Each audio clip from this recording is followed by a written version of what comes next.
विधानसभा अध्यक्ष नार्वेकरांचं निलंबन करा, मोठी मागणी केली जाते। उद्धव ठाकरेंनी निवडणूक आयोगाकडे ही मागणी केली आहे। नार्वेकरांचं निलंबन करून त्यांच्यावर गुन्हा दाखल करा, अशा प्रकारची मागणी त्यांनी केली आहे। त्यांनी आज एक पत्रकार परिषद घेतली आणि नार्वेकरांनी धमकावल्याचा आरोप त्यांच्यावर होत होता आणि त्या आरोपाचीच खरतर पार्श्वभूमी घेऊन आणि तो मुद्दा घेऊन उद्धव ठाकरेंनी ही मागणी केल्याचं कळतंय।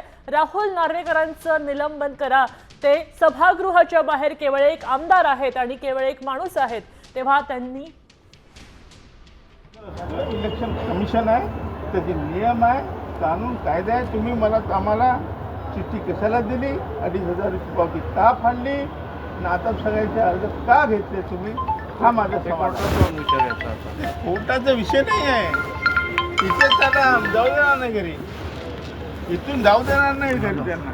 साप मारतील बांबूच्या अध्यक्ष हे कोणत्याही पक्षाचे नसतात, ते जनतेचं जे काही न्यायासन आहे विधिमंडळ त्याचे अध्यक्ष असतात आणि तिकडे निष्पक्षपातीपणाने कारभार करण्याची जबाबदारी त्यांची असते। अध्यक्ष हे कोणत्याही पक्षाच्या प्रचाराला जाऊ शकत नाहीत किंवा त्यांनी जाता कामा नये, असा एक अलिखित किंवा लिखित दंडक आहे।